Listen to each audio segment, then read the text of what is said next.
Robert Smith, frontman of The Cure, has carved a timeless legacy in alternative rock through haunting melodies, emotional honesty, and lyrical depth. His music speaks to those who feel deeply, offering comfort through vulnerability and raw truth. Known for embracing authenticity, Smith has always defended artistic integrity, even when it meant challenging mainstream trends.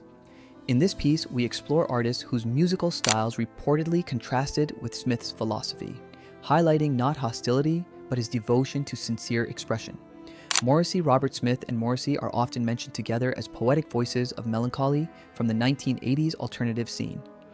While both explored themes of sorrow, loneliness, and identity, their artistic styles differed in subtle but meaningful ways. Smith's emotional expression felt intimate and deeply personal, while Morrissey sometimes leaned into theatrical exaggeration to emphasize his lyrical narratives. Reports suggest that Smith saw Morrissey's approach as more performative than heartfelt, yet it was less rivalry and more a difference in artistic philosophy. Smith believed emotional sincerity mattered more than artistic persona. Duran Duran. In the early 80s, music videos revolutionized the industry, and few bands benefited more than Duran Duran. With glamorous visuals, stylish image, and synth-driven pop appeal, they found major success through MTV. Yet Robert Smith reportedly expressed concern over the growing trend of prioritizing image over emotion.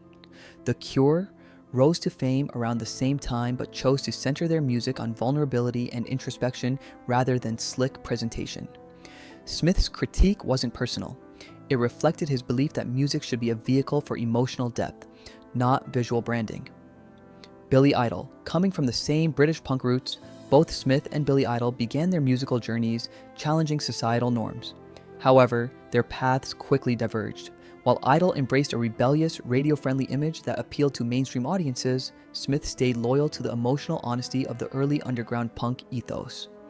Observers noted that Smith seemed to feel Idol's brand of punk lost some of its raw purpose in pursuit of commercial success. For Smith, rebellion wasn't a look. It was a state of heart and mind. Madonna Madonna transformed pop culture through reinvention, ambition, and fierce creative control. Though Robert Smith acknowledged her talent, he reportedly questioned the rise of music driven by calculated marketing rather than emotional storytelling. Madonna's chart success symbolized an industry shift, where image, choreography, and production often overshadowed substance.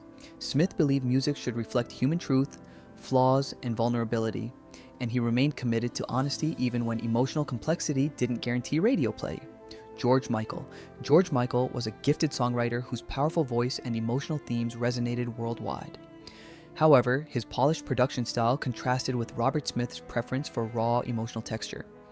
While Smith respected Michael's musical ability, he reportedly felt highly produced pop sometimes smoothed away the emotional imperfections that make music relatable. Smith believed that emotions, grief, heartbreak, longing should sound genuine, not engineered. In his view, the best music doesn't just entertain, it connects soul to soul.